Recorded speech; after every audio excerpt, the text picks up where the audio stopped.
that we're hosting.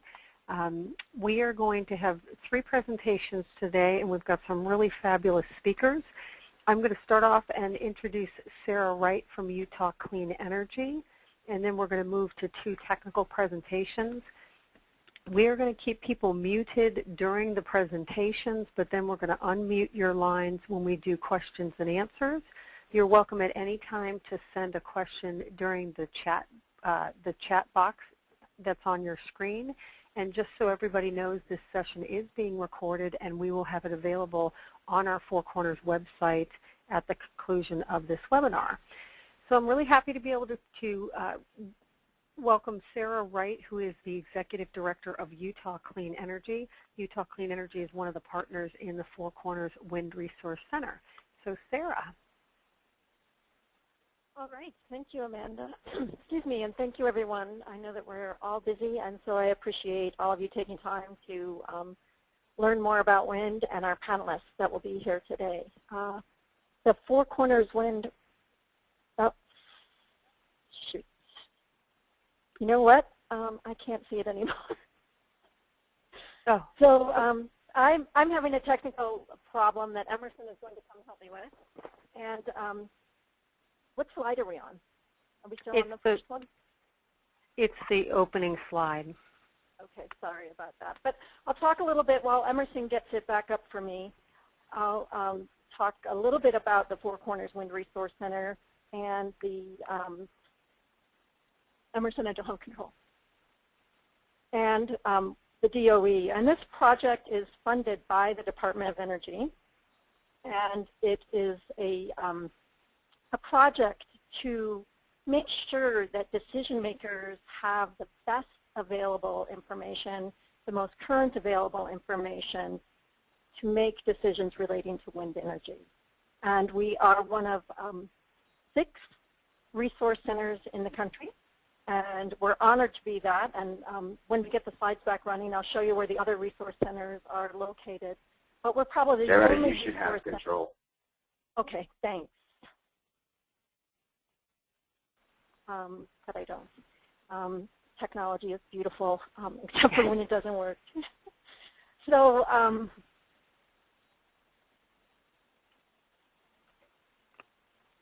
we represent the 4 corner states plus Nevada. And really those states, Colorado is one of the leading states in our region. They've developed over 2,000 megawatts of wind, and New Mexico is behind that with a little less than 1,000. But the other states in our region are a bit lower. And so we have a long ways to go, and we're really excited about the DOE's recent wind map that they just published, because there's new wind technology, and we'll likely hear about some of that today, that's able to capture wind at lower wind speeds. And I still don't have control, Emerson, I'm sorry.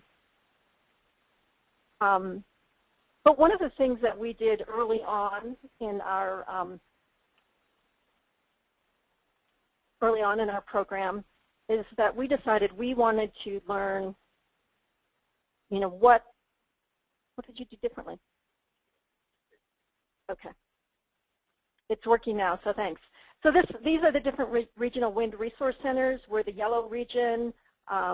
Every other region is working with offshore wind. We are not, but we're working on a lot of exciting things that we need to have happen in our region. And you can see our team. Utah Clean Energy is the project manager, but we're really excited to be partnering with Inter-West Energy Alliance. And they're a nonprofit trade association, and they represent the nation's leading companies that are working in the renewable energy industry. So they bring real-world experience and also some of the challenges that they face in developing wind. NAU is one of our partners, and they've been working with the Department of Energy on wind issues for years, and they approach it from 2 perspectives. They approach it from a research perspective, and they're also training the new wind industry and students in both the engineering and also the policy aspects of wind development, as well as they're doing a lot of outreach and assistance to the tribes and local governments. So we have a really well-rounded team, and we're very grateful for the Department of Energy for their funding of the wind resource centers across the country. So I mentioned DOE's desired outcome. They just want to really bridge the information gap.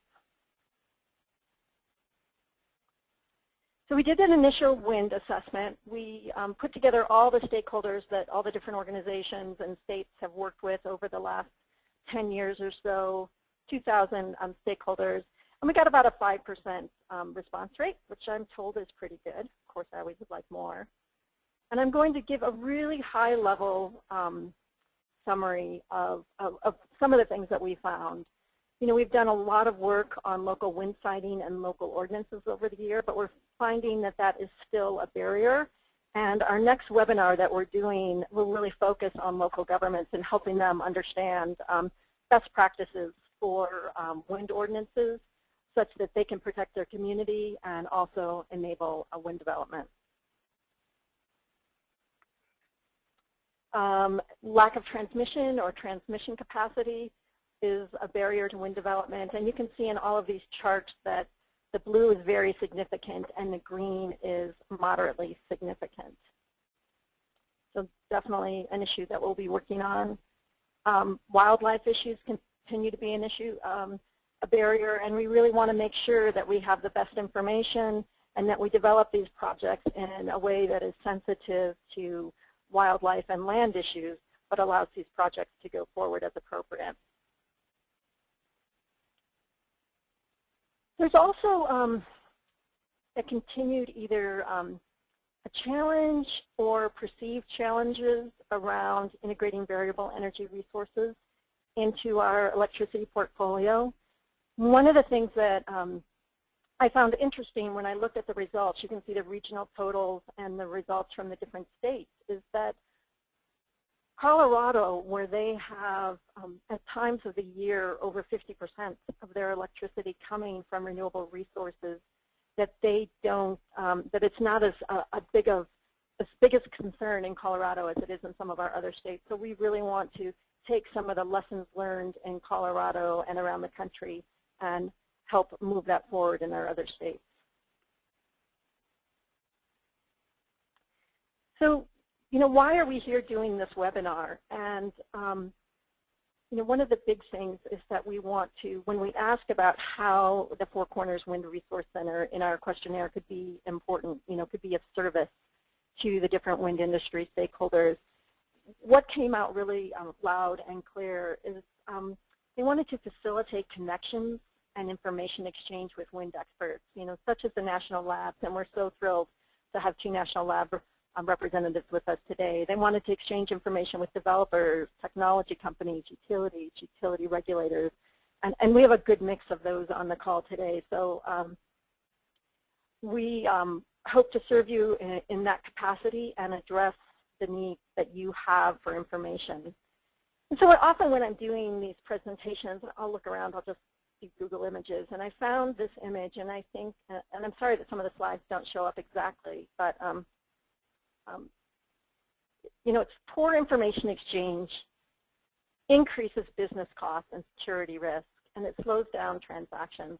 So that's what we're here to do, is that we're here to help with the information exchange. There's so many smart people out there working on this, and we want to make sure that that information gets to you. So I guess the bottom line is that the Four Corners Wind Resource Center is that we're here from you, and that we really want to hear from you about the thorny issues that you're dealing with, or if you want to know about the energy imbalance market and how it's working, just please be in contact with us and let us know how that we can help get the information to you. So thank you so much for your time today, and I really want to turn this presentation over to the meat of and the technical issues that you're all here to hear. So thank you, and we look forward to working with you going forward.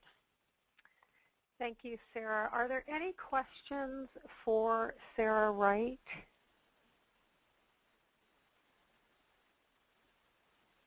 Okay, I'm not actually positive that everybody's unmuted, but hopefully you are. Next, we're going to move on to Dr. Ryan Weiser. For any of you that have worked in energy or wind energy, I'm sure you're familiar with Ryan. He manages the Electricity Markets and Policy Group at Lawrence Berkeley National Laboratory. He also writes the seminal reports on wind energy every year, and we always look for it coming out because it provides the greatest amount of details and specifics about what is actually happening in the wind industry and what we anticipate to happen. So we are going to turn it over to Ryan. Thank you for being with us. Great. Thanks very much. I have a lot of content to go through very quickly, so I'll be speaking rather rapidly and trying to cycle through a number of slides rather quickly as well. Really, the goal of the presentation today is to provide a pretty high-level overview of the state of the U.S. wind industry. I will be summarizing principally the latest version of the U.S. Department of Energy's Wind Technologies Market Report. That report contains a variety of different types of information. And actually, before I proceed, I should note that I seemingly do not, at the moment, have control over the slides. So either someone should give me control or move on to slide 2, if you would. If you click onto your screen, Ryan, it should enable controls. It takes a second.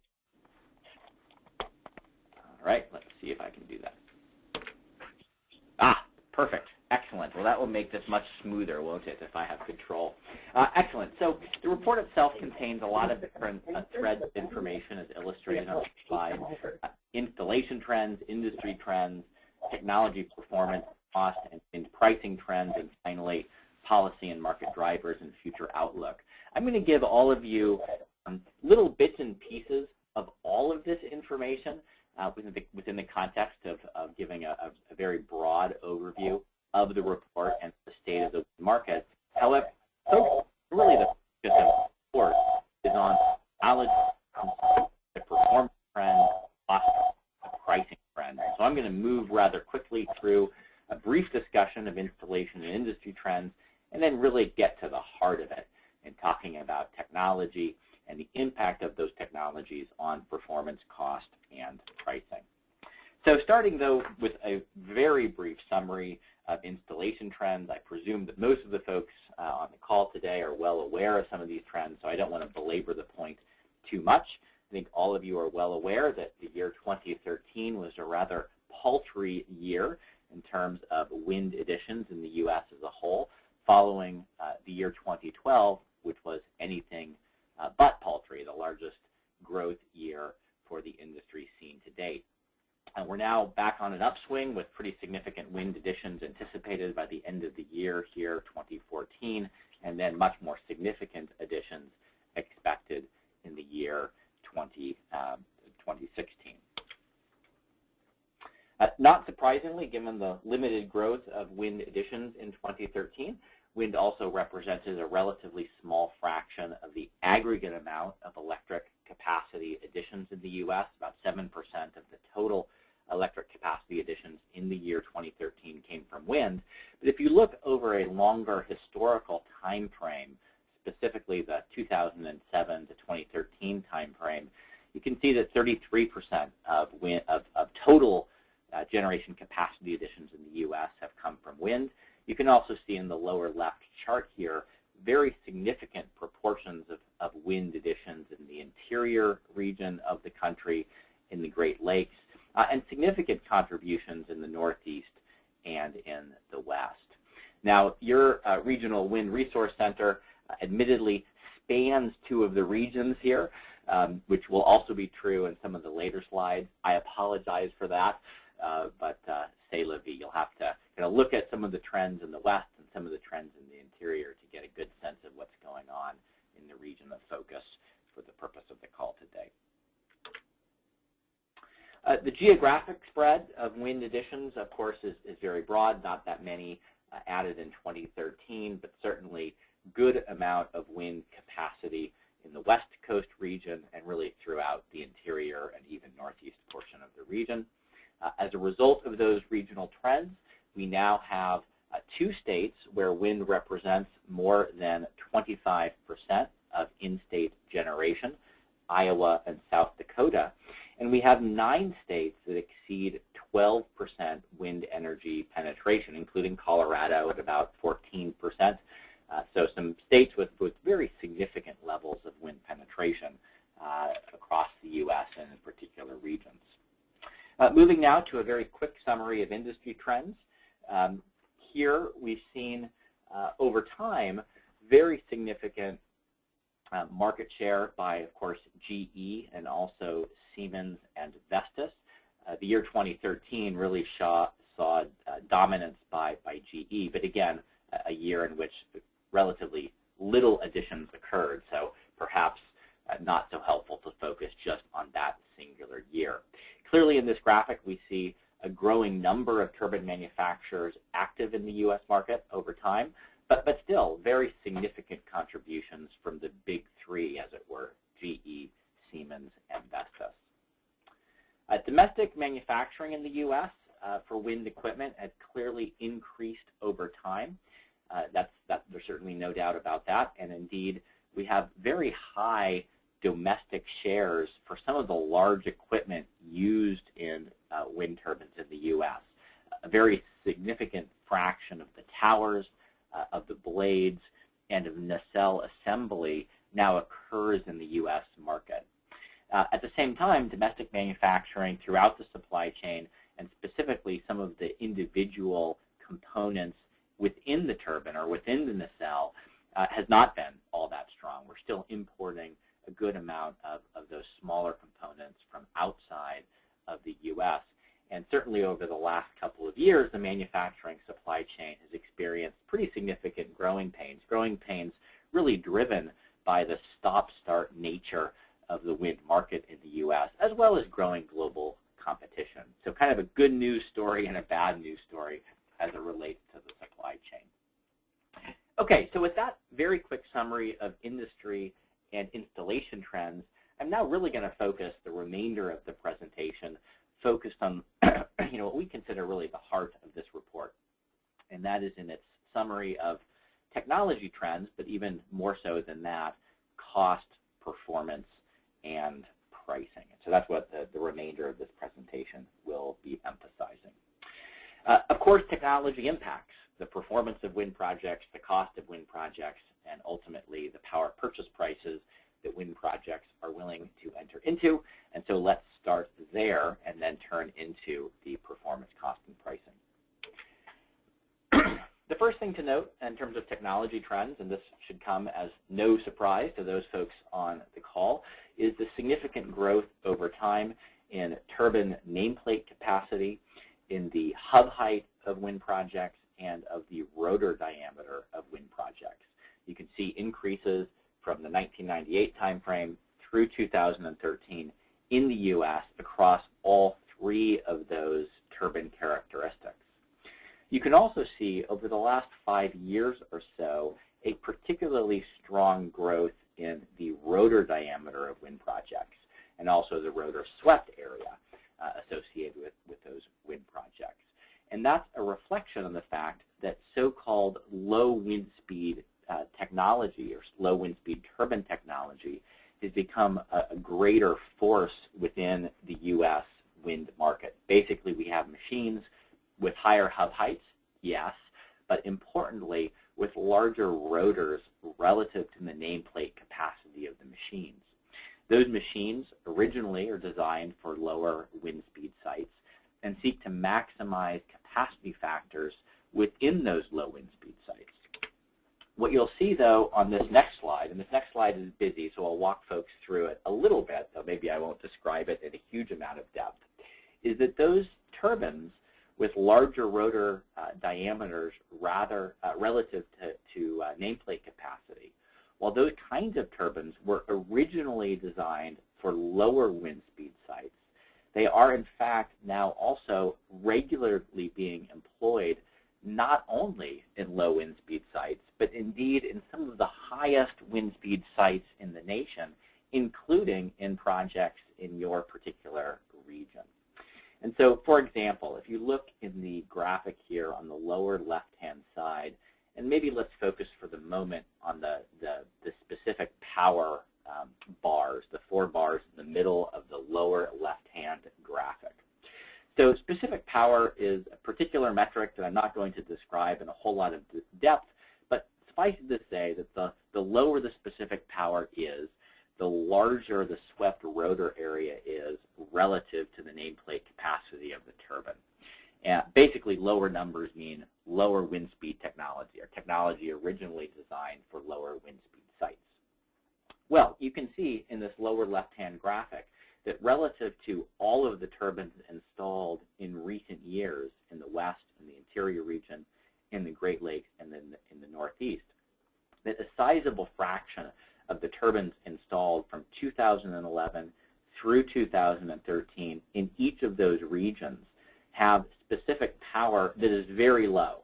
The blue and the red bars here are both represent rather low specific power. And so what you can see here is that, okay, in the Northeast, we haven't yet seen a significant move towards low wind speed technology, but we have seen a very significant move in the interior region and the Great Lakes region, and to a somewhat lesser extent in the western region. Similarly, if you look in the right-hand graphic, again, the middle panel, which focuses on specific power, this panel doesn't split the projects or the turbines by region, but instead by whether the turbines are located in lower wind speed areas, medium wind speed areas, higher wind speed areas, or the highest wind speed areas. And you can see here, again, very interestingly, that low specific power machines, that is, low wind speed turbines, are now installed, again, throughout various wind resource classes. Lower wind resource regimes, yes, but also these turbines are installed in the highest wind resource regimes in the nation. So really, really interesting trends in terms of low wind speed technology, or at least technology originally designed for low wind speed sites, used in the U.S. in some of the highest wind resource regions. Okay, so what that should suggest is that the performance of wind projects, at least if we consider the performance from a capacity factor perspective, should be increasing over time. The more we use these low wind speed technologies which seek to maximize the capacity factor out of an individual site, you would anticipate seeing overall increases in capacity factors over time. Unfortunately, one doesn't see this as clearly as one might hope. This graphic shows the fleet-wide capacity factor of wind projects from the year 2000 through 2013 in the U.S. The blue bars represent basically the average capacity factor of the full fleet of wind projects. The orange here represents curtailment, basically wind output that could have occurred had there not been some grid-oriented constraint. And then the green line represents kind of a national wind resource index. So you can see that the blue bars bounce around a little bit. That bouncing around is partly correlated with the quality of the national wind resource in the particular year in question. You can also see that capacity factors have been reduced in recent years to some degree as a result of curtailment.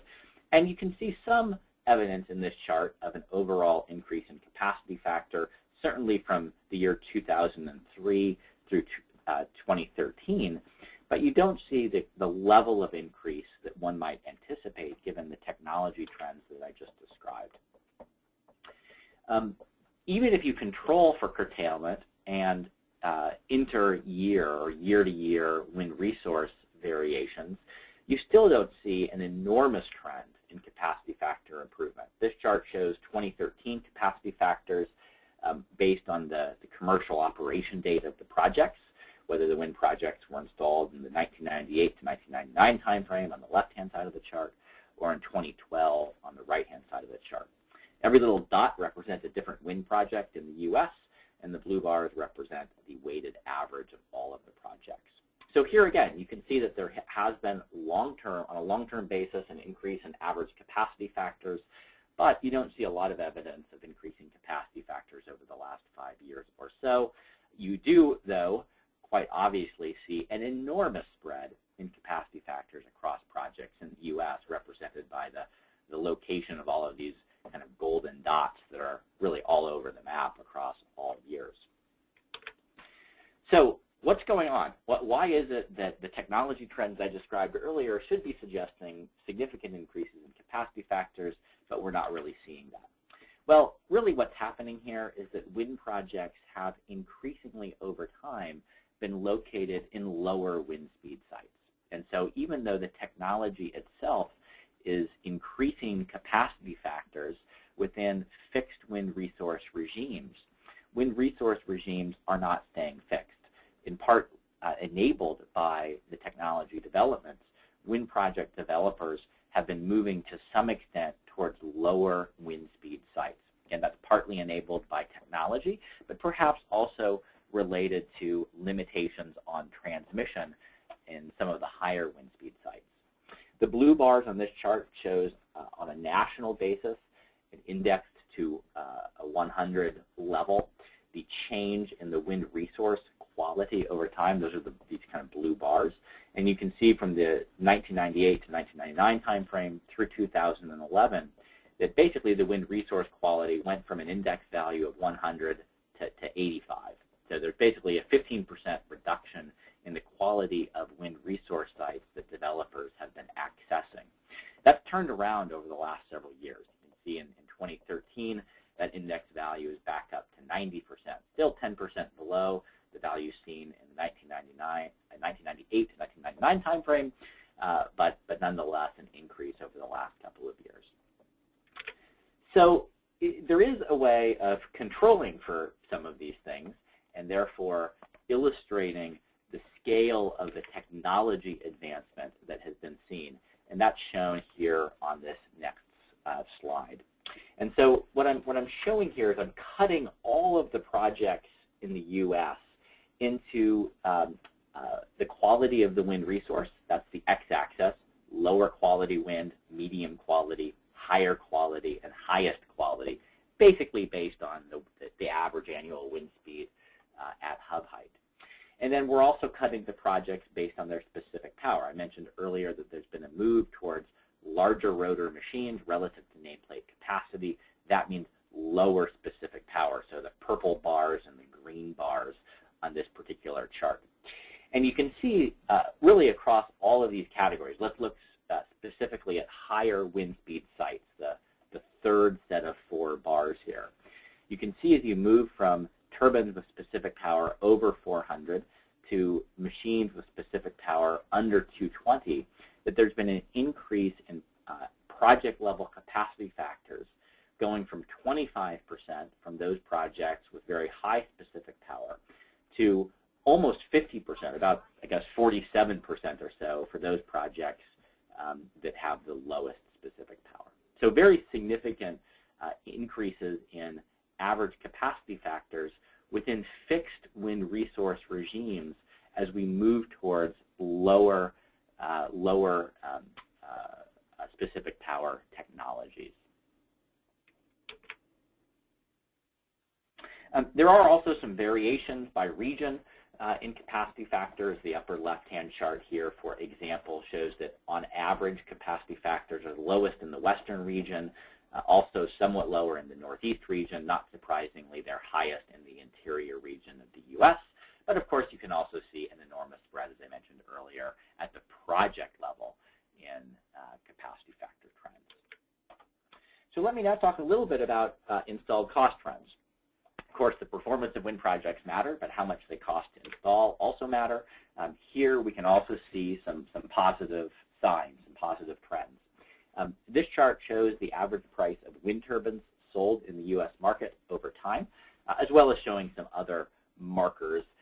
The average sales price of Vestas turbines, for example, are the big blue circles here. I don't want to go through this chart in a lot of detail. Suffice it to say that wind turbine prices increased dramatically from about the year 2002 through the year 2008 or 9, but have subsequently declined rather dramatically.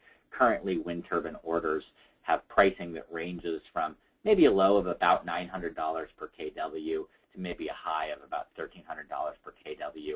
This is driven, the range is driven in large measure by technology. What kind of technology turbine do you purchase, but of course is also impacted by order size and other factors.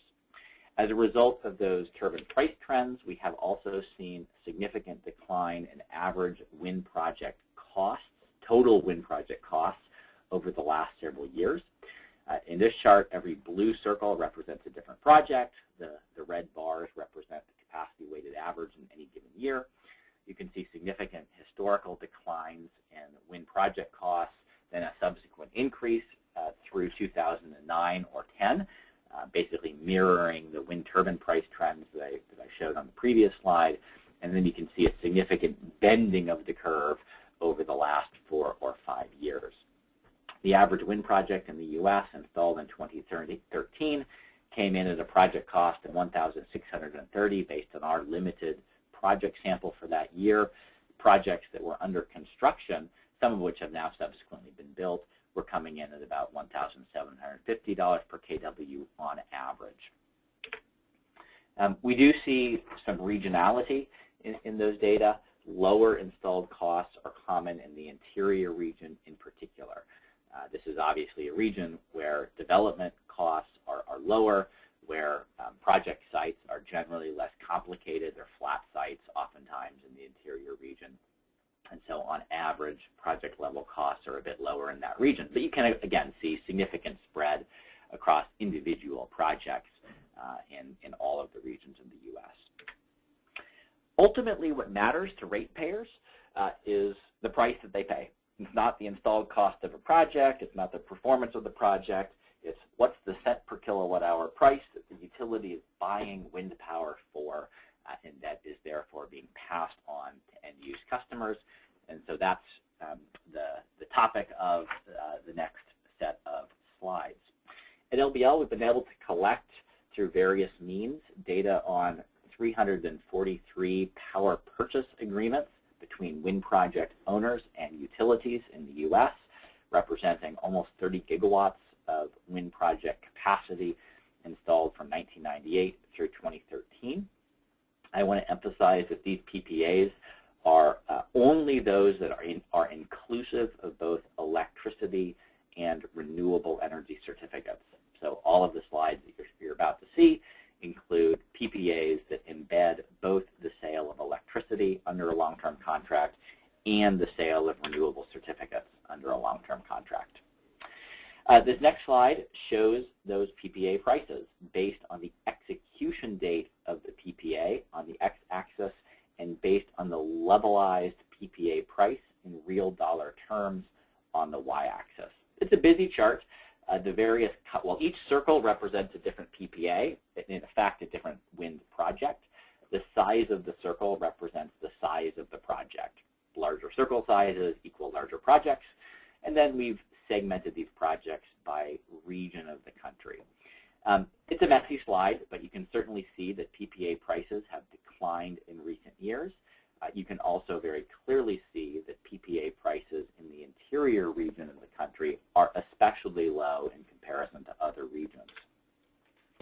This next slide presents basically exactly, not just basically, it does present exactly the same data as the previous slide, but averages all of the little circles.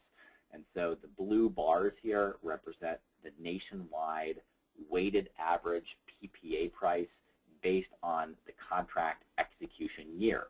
You can see in the year 2009, we have data for 49 PPAs that were signed in that year, representing about 4 gigawatts of wind capacity. The average PPA price in that year was nearly 7 cents per kilowatt hour. In the year 2012 and 2013, on the other hand, you can see substantially lower PPA prices on a nationwide average basis. In 2013, that average PPA price is about 2.6 cents per kilowatt hour. Especially low prices in the interior region is shown by the purple line here, and somewhat higher prices, but still significant declines over the last 4, 5, 6 years in the other regions of the country. It's perhaps also important to understand how those prices compare to the cost of fossil energy sources or conventional energy sources. This chart simply shows a comparison between the nationwide average PPA wind price based on contract execution date and a range of wholesale electricity prices in the same year.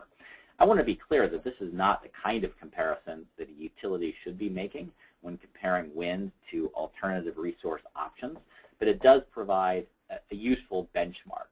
You can see that from the year 2013 through 2007, that wind PPA prices on a nationwide average basis, represented by the diamonds, as it were, in this chart, were towards the lower end of the wholesale price range that we see across the nation. Then, from the year 2008 through the year 2012, wind PPA prices were towards the top end of that range, partly because wind became more expensive and partly because natural gas price reductions simultaneously dropped wholesale electricity prices. In the year 2013, on the other hand, wind was once again towards the lower end of the wholesale price range, largely because wind was being sold in the interior region of the country from anywhere from about 2 cents per kilowatt hour to maybe as much as about 3 cents per kilowatt hour. So wind became very competitive in the recent year or two. This shows kind of the same data on a regional basis. I think in the interest of time, let me skip over it to the next slide. So I mentioned earlier that that previous slide really shouldn't be necessarily used by a utility in comparing different generation options. I would make exactly the same argument for the present slide that you're looking at, but nonetheless, let me describe it, because while I don't think that it presents the full picture of the value or the cost of wind, I think it does provide a revealing picture. So the two dotted lines that are downward sloping, as well as the orange or gold or whatever that color is line that you see here, represent the average PPA price on a nationwide basis associated with wind PPAs that were executed in the 2011 timeframe, the purple dashed line, the 2012 timeframe, the dashed bluish colored line, and finally projects that executed PPAs in the year 2013 is this orange or goldish line. And this represents the average PPA price of all of the projects, and then how did those PPA prices change during the full duration of those contracts, which are typically about 20 years in length. We then compare those PPA prices with simply the cost of operating a natural gas combined cycle wind project. So this is a CCGT project, and basically just the cost of burning fuel in a natural gas generator. The black line here represents the EIA reference case gas price forecast over time, and again translates that into a cent per kilowatt hour value based on a typical heat rate for a combined cycle gas turbine project. So you can see here over a long time frame that wind projects are highly competitive with simply the cost of operating a natural gas-fired generator. So if a wind project was offsetting fuel costs in a natural gas generator, wind could certainly show some economic value within this context. The big gray bar here, or the gray area, represents the EIA's forecast range for natural gas prices. So the black line is the reference case forecast, and that gray area represents the sizable range and uncertainty in gas price forecasts as estimated by the U.S. EIA. Okay, so I'm just about done. To conclude, it's pretty obvious that there have been some positive signs in wind technology and wind cost and wind performance and in wind pricing, in part as a result of that and in part because of the peculiarities of the federal production tax credit. There is an anticipation of pretty significant growth in wind capacity in the years 2014 and 2015. There is substantial uncertainty about what happens after the year 2016.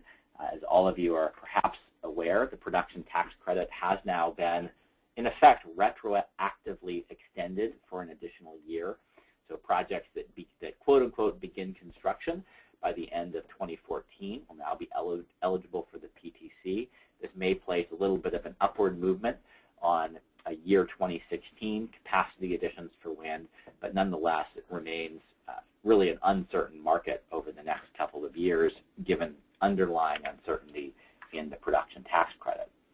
As a result of that, so low prices for wind energy, the possibility of future technology advancements, and indeed the plausibility or the possibility of new EPA regulations, including under 111D, all of those things certainly would suggest a pretty rosy picture for wind in future years.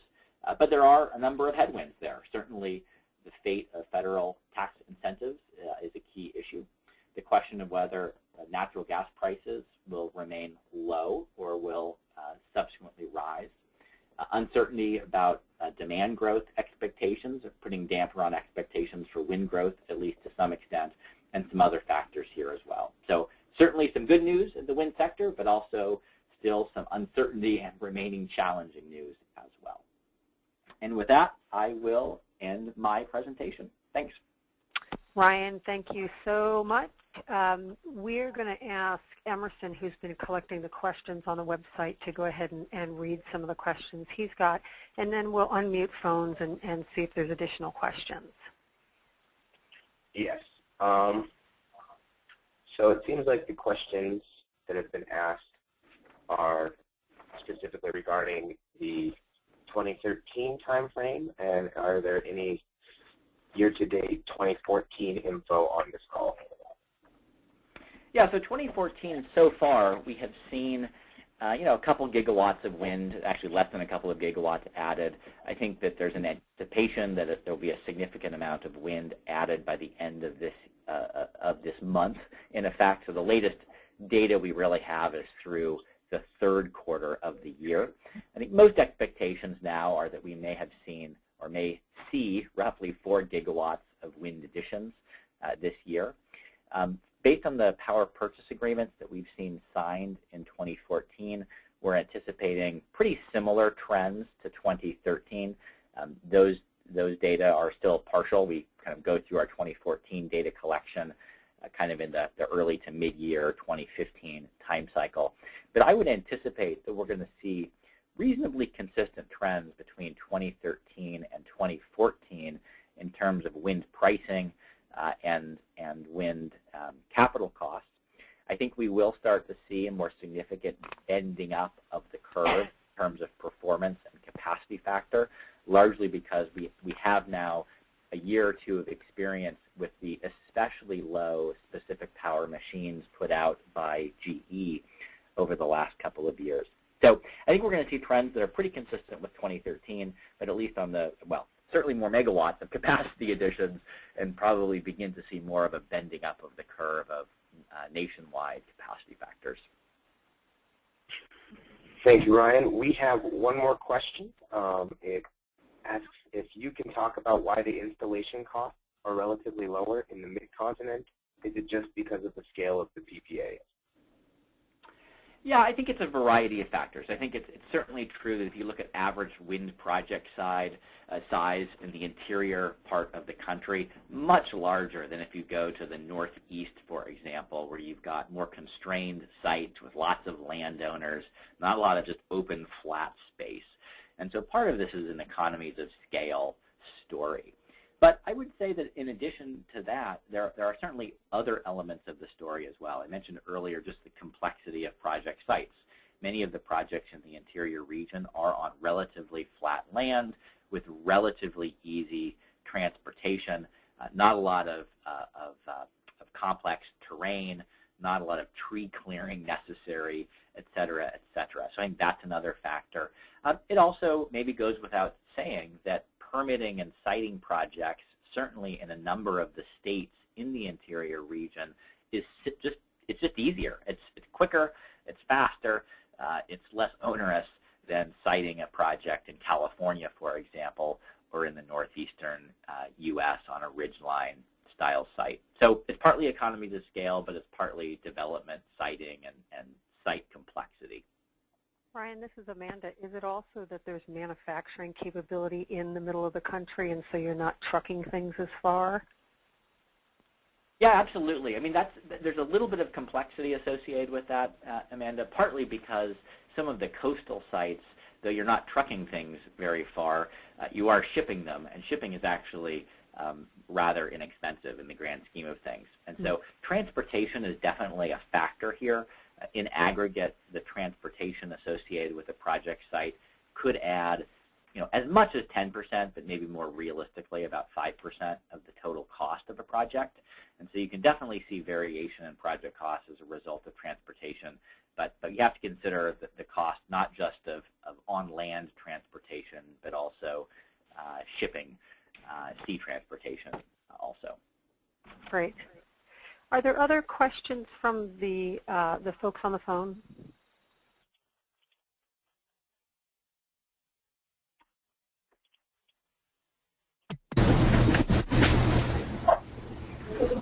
Yeah.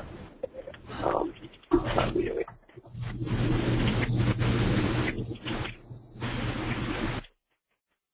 So it seems that when I unmute people, they tend to, the feedback seems to be a little bit intense. So if you have any questions, just submit them in the question section on the panel, and I will happily repeat them for everybody. Okay, sounds great. Actually, I just had one question for you, Ryan. You've been a researcher for a really long time, and you've done these reports for quite a while, and so you see mass amounts of information. And I'm just wondering, are there one or two trends that you've seen that either have really surprised you or that you think are just so rock solid that they're going to continue in the future? I think that the most significant trend of the last couple of years has been the move towards lower wind speed technology and the proliferation of that technology throughout, not everywhere in the U.S. You're not putting low wind speed technology in super turbulent sites in Wyoming, for example, but you are putting it everywhere else pretty much in the interior region, it seems. Now, I won't claim to know whether that is a trend that will continue forever. I think there still remain some questions about the performance of the technology in those particular sites that they weren't sort of originally designed for. But I do think that that is one of the most significant trends. It will, in the end, dramatically increase capacity factors. Many of the projects, for example, proposed in places like New Mexico, Oklahoma, even to some extent Colorado and some of the other windier sites, have expected capacity factors that are well in excess of 45%, and in many instances above 50%. This is just a dramatic change. And I would say that that's the most significant change. I think there's elements of that shift that are pretty solid, but how solid it is will depend a little bit on how these machines perform in those high wind speed sites. Great. And I have one more question. There was a comment on the web about that GE has 90% of the market share in the U.S. in 2013. What do you think is the factors behind that? I wouldn't place too much emphasis on that particular issue. I mean, 2013 was a small year of wind additions in the U.S., and so only about 1.3 gigawatts of wind installed. I think GE will continue to be the dominant OEM in the U.S. market, as they have been, not just in 2013, but for many, many years. But I don't think anybody would anticipate that GE would have 90% market share. Certainly in the year 2014, they will not, and in future years as well. So I think it's a bit of an outlier for that particular year. But no doubt GE will continue to have a dominant position in the U.S., just not that dominant. Excellent. Thank you so much for participating. And we have the presentation as well as the report on our website, Four Corners website. So we appreciate you being here, Ryan, and we always look forward to seeing next year's report. So we're going to transition to our final speaker, who is Jason Cotrell, who is the Senior Engineer and Manager of the Wind Turbine Technology and Innovation Program at the National Renewable Energy Lab. We're very happy to have Jason join us. So as his presentation gets pulled up, please welcome Jason. Okay. So Jason, just quick. So I've clicked on it, and oh, it does look like I have control here. Great. And so if yep. All right, excellent. And will Sarah or Amanda, will you confirm how much time we have left in this webinar? I just want to get a sense for schedule. Till 10, well, for another 35 minutes. So we don't have a presenter after you. We're just going to do a couple wrap-up comments. So we thought you could do about 20 minutes, and we could take 10 minutes of questions. Okay. That sounds good. All right, so I'll actually be presenting a presentation that was on behalf of my colleague, Joseph, or Owen Roberts, as many people know him. Unfortunately, he couldn't be here today. I've taken his presentation and I've tried to add a few things. This story, or this presentation, I think, continues to build a case for optimism in the wind market going forward. Specifically, I'll be focusing or try and provide more detail on what are some of the turbine technologies behind the increased capacity factor, behind the increased tower height, and perhaps even more importantly, what does this mean going forward? And those are, I'll be focusing on some of the maps that Sarah alluded to at the start of this webinar.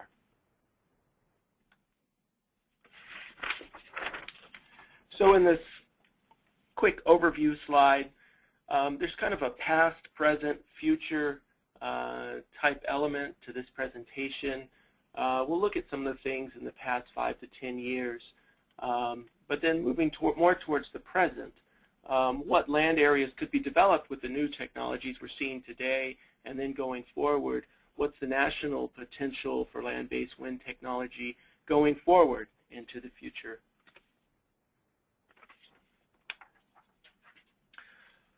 So I think it's somewhat common knowledge that increasing tower heights is one of the things behind increasing energy capture and perhaps lower cost of energy for turbines going forward. Somewhat in the U.S., but especially globally. There's a larger trend there.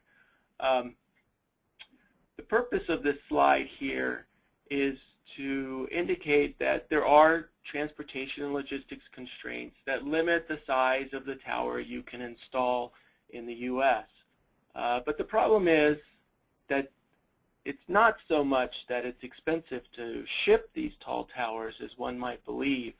Really, it's the cost of these tall towers that is one of the major driving factors. So this plot here basically shows a rough calculation of what the cost would be for a 100-meter tower. Now I've correlated that to turbine nameplate rating here for a 120-meter tower and a 140-meter tower. But even this rough analysis basically shows that as the tower height increases, the cost of that tower goes up non-linearly and quite rapidly, dwarfing the potential increase in transportation and logistics costs. Now, what's behind that transportation and logistics cost, I think probably most are familiar with it, but in general, most towers are limited to at most around 4.6 meter diameter bases. Basically, you get into situations where basically the towers you're trying to ship on the trucks just don't fit underneath bridges and other transportation obstacles. Now, with that said, in Europe, the tall tower market could be said to be taking off. GE has announced that they'll be offering 140-meter towers approximately in 2015 in Europe. And I really like this statistic on the right-hand side that 37% of the towers in Germany in 2012 were on towers greater than 120 meters tall. Now in the U.S., it says up here in my slide that the average hub height is limited to about 90 meters in the U.S. That's actually dipped down a little bit, and actually the average, as you saw in one of Ryan's slide, it's more close to about 80 meters hub heights in the U.S. There are technologies on the market that will enable towers to reach roughly 160 meters in height. So here's an example on the right-hand side of one of those tower technologies. And I believe Owen shows this one because this is public information as it can be read about in the patent application, and it's representative of one technology that could help us achieve those larger tower heights. On that tower is some sort of self-lifting capability for the tower, because as you might expect, the availability of cranes capable of both installing the tower, perhaps more importantly, installing the heavy lift, that is the entire nacelle, at that very high hub height can be a challenge. And INREL's done some work. There's a published paper on that I encourage you to look at if you want to know more about the transportation and logistics barriers associated with some of those new technologies. I also want to point out that the first bullet talks about lattice and hybrid towers, hybrid being kind of a combination between your standard rolled tubular steel tower and concrete. But also looking forward, there's a number of technologies in development. There's basically a lot of innovation that can be achieved in tall tower technologies beyond what's been done. In fact, the DOE has funded 2 awards to U.S. organizations. One is Iowa State. The other one is Keystone Towers that have very innovative technologies. The Iowa State has a hexcrete technology, which is basically a concrete technology, and Keystone technology has a rolled, basically would allow them to roll towers on site of substantially larger diameters on the order of 7 or 8 meters or so to achieve economies of scale and cost reductions. This chart, now this chart is from Make Consulting. The left-hand side of the chart basically shows kind of where we're conventional rolled tower technologies. It shows the material and labor content associated with those technologies. And then this dividing line here is when people start to shift towards let's call them alternative tower technologies. Now you can certainly, we believe that you can install rolled tower technologies, conventional technologies up to heights on the order of 140 meters. But again, it's that cost and the suboptimal design of that that makes you want to shift towards these other technologies. And what can be taken from this chart and what Make is indicating here is, although those costs are substantially higher than the conventional technologies, there's also significant cost reduction opportunities, both in the labor associated with installing those towers and also with the material costs associated with those towers. So between the innovations and the increasing numbers of these towers deployed as we go forward, you could expect to see the overall cost drop as we move forward. Now, Ryan has already covered this slide. In fact, I see that Owen has borrowed this slide from Ryan. But I want to re-emphasize here, basically, the trend towards lower specific power rating is indicated by this orange or yellow line. One of the ways, well, clearly the main way that lower specific power rating is achieved, and just for reference, I want to, that term can be new to some people. I want to define what that is. That's the actual turbine energy output it's typically taken over a year divided by the potential output of that turbine. But those longer blades basically are that's the main way that you can increase capacity factor. Tower height is the other way that you can do that. So when you effectively grow the blade, and if you hold the rest of the wind turbine drivetrain constant, that specific power rating effectively drops. And you're seeing that trend here. I just wanted to re-emphasize that because I wanted to speak to some of the ways that OEMs are accomplishing that. Now, before I go into this slide, let me impromptu try and describe some of the technologies. In fact, I'll just go back to avoid this distraction. So it's not trivial to simply put on a longer blade on a wind turbine. If you were to, let's say, double the length of a blade on the wind turbine, some of the loads go up as many times as a factor of 8, that is with a cubic power. But wind turbines have become increasingly sophisticated in a number of ways. Many of those ways are rotor technologies or blade technologies.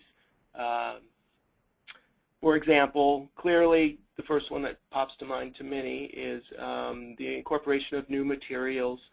Wind turbine rotors, especially on these very large machines, basically the rotors are often stiffness limited. That is, you have to be very careful that the blade does not strike the tower as the blade gets longer and longer and deflects in the wind. So they start to incorporate materials such as carbon fiber into some of these blades. Now, carbon fiber is very expensive, so it's in select cases. They very much try and stay with less costly materials such as fiberglass. There's other technologies that you may have heard of. One is called flat twist coupling. That is, they actually either shape the geometry of these blades so that when a gust hits them, they passively move in a direction that reduces the loads. And so by doing so, they can both reduce often the deflections of those blades and, more importantly, the mass of those blades and therefore the cost. They also pre-curve these blades in, some people have called them banana blades, but the shapes have gotten more sophisticated as well over time, allowing them to grow the rotor. There's other technologies outside of the rotor that, such as advanced control algorithms. Basically, the wind turbines are getting smarter. They are incorporating what we refer to as state space controls. That is, they have mathematical representations of the turbine. They take measurements of the wind speed or other important parameters, generator torque or what have you, and actively position the turbine to further reduce the loads and deflections on the machine. Going forward, there's other technologies on the horizon that will allow us to continue reducing loads and therefore costs and simultaneously continue to grow the rotors. Some of those are they're using LIDAR, which is kind of a light radar type system, to measure the wind before it even hits the turbine or the wind plant. And then once you do that, there's a number of things you can do. You can yaw the rotor, you can speed it up, you can pitch the blades, you can do all sorts of things that further reduce loads and so on. A recent area of research is the use of high-performance computers, so the use of supercomputers for wind plant simulation and controls.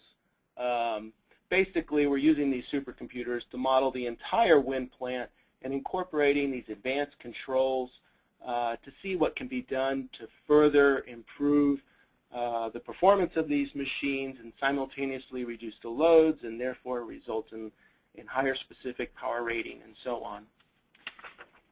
So that's a quick overview of some of the technologies associated with the rotor.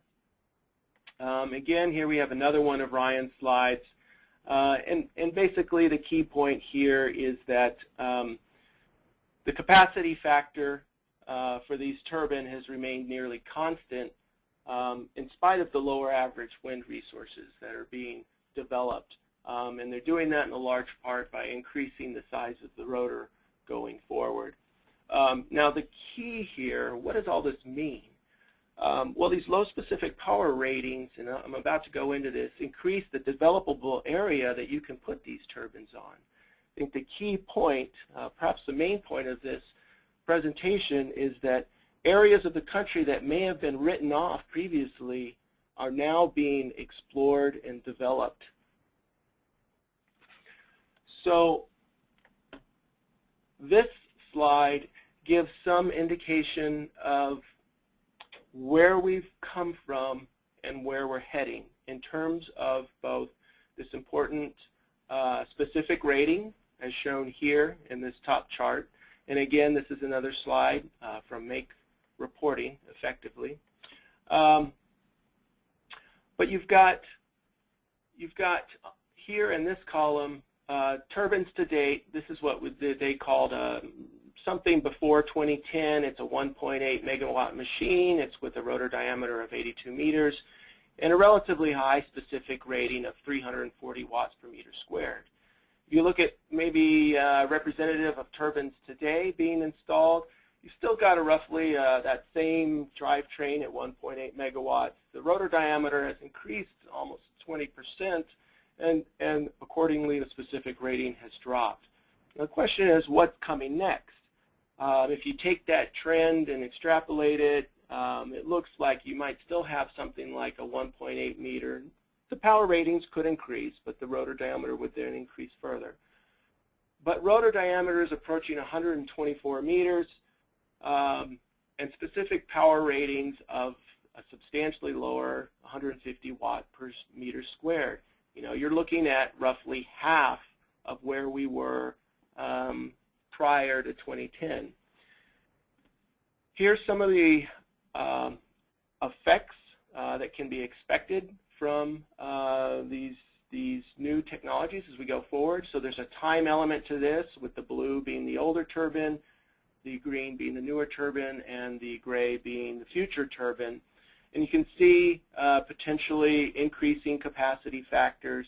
That doesn't come free. The actual cost of the turbine per megawatt gets more expensive for a number of reasons, because you've got longer blades, you've got taller towers, and these are all the reasons here on the right-hand side. The loads go up, even with the new technologies that they're incorporating.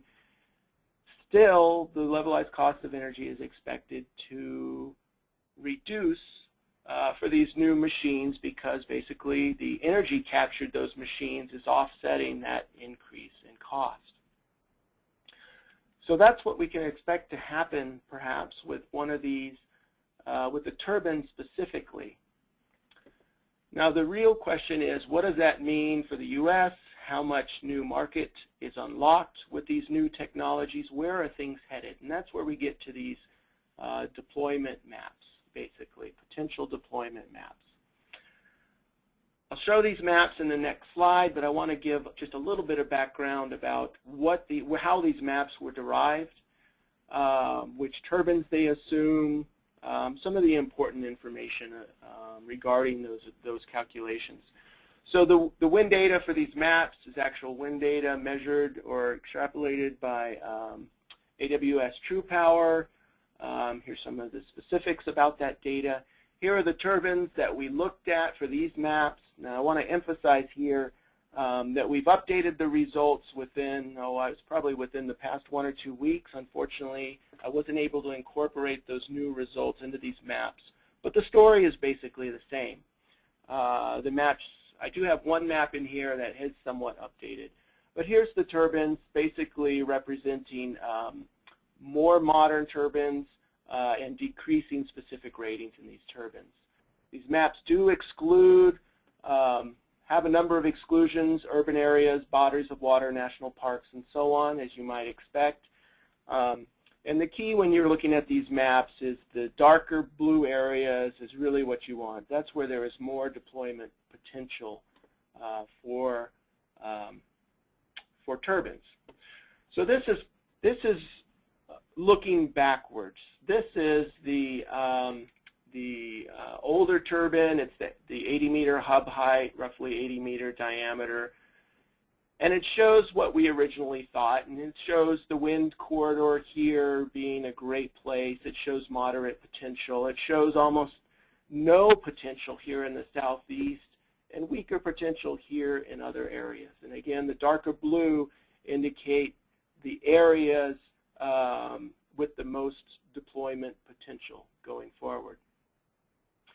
So we use this new data, the AWS data, and we used the modern turbine assumptions, and we reran this calculation, and this is what you come up with: substantial increase in areas that you could expect to deploy wind turbines economically.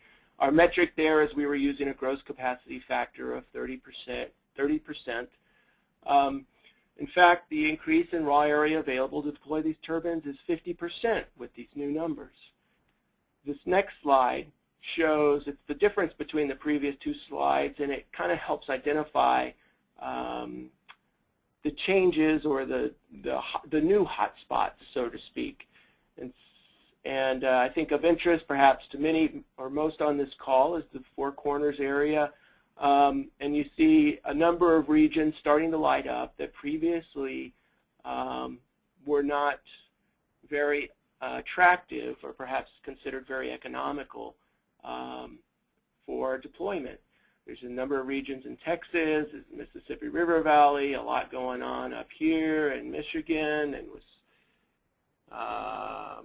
then of course the Northeast as well. So this is basically the difference between the old turbine and the new turbine is that the rotor diameter was increased to roughly 100 meters in diameter, and I think the hub height also was increased to roughly 100 meters in diameter. Now that's kind of present day where you might expect to see near-term new deployments and activity. What's going to happen when perhaps the next generation of turbines comes out and they're very low specific rating machines, and those low specific rating machines are coupled with some of the new technologies being developed for tall towers. And so the next map tried to get at that question. And it's a very impressive change in the amount of deployable area. In fact, and all of this is, as I mentioned, available on the link. In fact, a state-by-state breakdown and so on. But this map is showing some of the newer assumptions, and that is 124-meter rotor diameter, fairly large, 1.8 megawatts still, with 140-meter hub height. Now remember, the average hub height in 2013 was close to 80 meters. So how much potential deployment is this? Well, this results in about 3,000 gigawatts of increased deployment potential, a very, very large number. Now, it clearly doesn't mean that all of this is going to be deployed, but that's the gross market potential available, much of which has been unlocked by these new technologies. There is another differing assumption on this map I wanted to point out. This is actually a slightly larger gross capacity factor here. But that is a very attractive and compelling story, and you see it unlocking large potential regions of the country going forward. Now this map, a lot of people don't like this graphic. It's an engineer's graphic, but it's very useful graphic if you take a moment to bear with me here. If you look at, let's just say, a 40% capacity factor, if you follow up this line, a 40% capacity factor, and you set that as your threshold, it shows you on the left-hand axis the areas that are available both with the old, quote, old technology, as shown by this black solid line on an 80-meter hub height. And then if you increase that hub height to 110 meter, it shows you the increase in area. And then if you increase to the next generation of turbines, that is the, I think it's a 100-meter, actually I'll take that back, the 100-meter rotor diameter 1.8 turbine, you can expect this area unlocked. And then if you put it on a taller tower, you can expect this. And if you looked at the next one, so you can see this is another way of perhaps on a plot of deciphering how much of this is coming from the tower height and how much is coming from the increase in rotor diameter.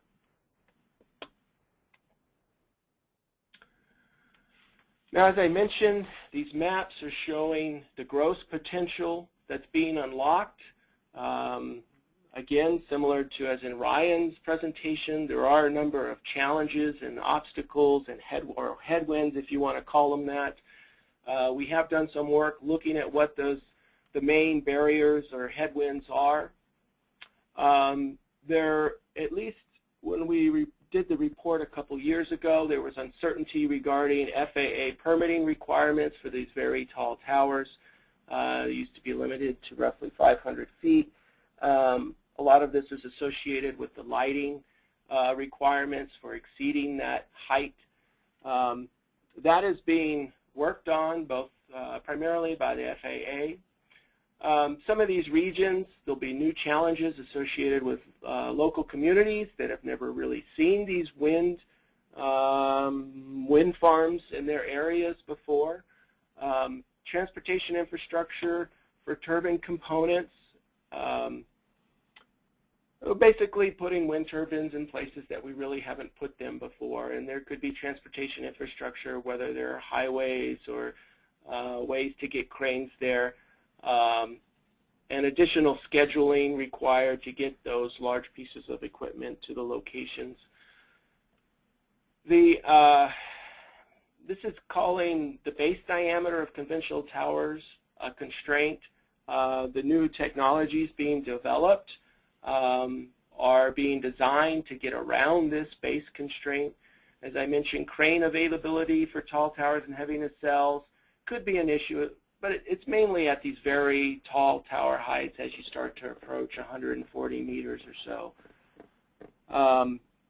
And finally, there will be, as you might expect, a number of wildlife habitat flight migration areas, as well as potential radar concerns. You're starting to look at more regions where there may be Air Force bases or what have you, so defense concerns, security concerns, you can expect to see more problems going forward. So that's the last slide. I think we're going to open it up to questions now. Yeah, so as I said before, if you have any questions, please submit them in the questions tab and I can repeat them for you. One of the questions that came up right before Jason started was asking if anybody has studied how curtailments are trending to impact capacity factors around the country. This could be for either Ryan or Jason. That sounds like one for Ryan. Brian, do you have a handle on that? You know, we do track curtailment trends in the WindTech market report. Curtailment data across the country is not widely available, and actually the definition and the calculation of curtailment is not uniform either, so this really makes it challenging to track trends. But suffice it to say that on a national basis, curtailment has declined over time, over the last 5 years. That's principally because of transmission build-out into West Texas, where for several years there was really just enormous curtailment, and that has subsequently declined dramatically. There are other regions of the country, the Midwest, for example, where curtailment has been on the rise. But I would say, generally speaking, curtailment is at pretty consistent levels across the nation and over time. It seems to me that what's happening as problems arise and as individual projects or wind resource areas get higher levels of curtailment, new transmission is built or new operating procedures are established to try to minimize that curtailment. And so on a nationwide average basis, curtailment is probably around 3% at the moment, and it's been around 3% for the last couple of years. But there are clearly individual projects and individual regions where curtailment is well above those figures. All right, it seems we also have another question concerning transportation, whether or not it was discussed in detail today, and if not, where could Cindy find those answers? I believe they're probably asking about transportation and logistics barriers. There is a report that NREL published. I can't remember the exact title, but it basically, if you search either on Google or you go to NREL's website, and either search my name under Cotrell or search those phrase terms, that report should show up. That information was also presented at the WEA Wind Power Conference last year. This is Amanda Ormond. Can either of you talk a little bit about how wind turbines are contributing to the operation of the grid? We hear so much about that variable resources can't provide many characteristics to the grid to help in things like voltage support or low voltage ride-through or automatic generation control. Can you talk a little bit about how these wind turbines can contribute to capacity so that we can have a nice stable grid going forward? I really can't add too much to that, but what I can say is that that is an active area of research, both for the DOE system, and the industry is advancing technologies in that area. One of the technologies specifically that they talked about is active grid control, where you're actually using both the momentum of the turbine and some of I guess it's basically the momentum of the turbine to, in conjunction with the power electronics, sophisticated power electronics within the turbine, to compensate for some of the grid events and therefore further stabilize the grid. Now, as far as the potential of those technologies to stabilize the grid, I don't really have a good handle on that. I'd have to refer you to one of my colleagues, or we could see if Ryan has some experience in that area. Yeah, I'm definitely not the right person on that area, but I would say one other sort of broad thing, which is there have been tens and tens of studies conducted in this area. Certainly in the broader area of the integration of variable renewable generation into the grid. Many of those studies, of course, led by or contributed to by folks at the National Renewable Energy Lab, but plenty of others in this space as well. And those studies have almost universally found that while there are technical challenges, those technical challenges are resolvable, and they're resolvable at relatively low cost. There are really no credible studies that have found a systematic cost of wind integration that exceeds maybe a half a cent per kilowatt hour. Half a cent per kilowatt hour is not a meaningless sum, but nor is it terribly economically significant within the context of the cost of generation resources. And so while there are most certainly technical challenges and still technical research to be done to know how best to address those technical challenges, I guess one thing that I would emphasize is that there's really no evidence that at the level of penetrations we're likely to see over the next 10 to 20 years that there's much economic significance to managing the overall variability of wind. You know, one thing that just occurred to me is that another area that I think we will be seeing more of is large-scale battery storage for the purpose of stabilizing the grid. I've talked to some developers who have already started exploring that space, and they're quite optimistic about the contribution to grid stability that will have at a very moderate or low cost. Excellent. Emerson, are there any other questions that have come in? There are none on the questions tab. So. Okay. So I want to thank Jason Cotrell, who's with the National Renewable Energy Lab, and Ryan Weiser from Lawrence Berkeley National Lab for participating today. The recording will be up on the Four Corners website, and that web address is spelled out, fourcornerswind.org. Thank you, everybody, for participating, and we'll be doing this on a periodic basis, and we hope you can join us going forward. Thank you all. Happy holidays. Happy Hanukkah. Great. Thank you. Thank you. Thank Bye. you. Thank you.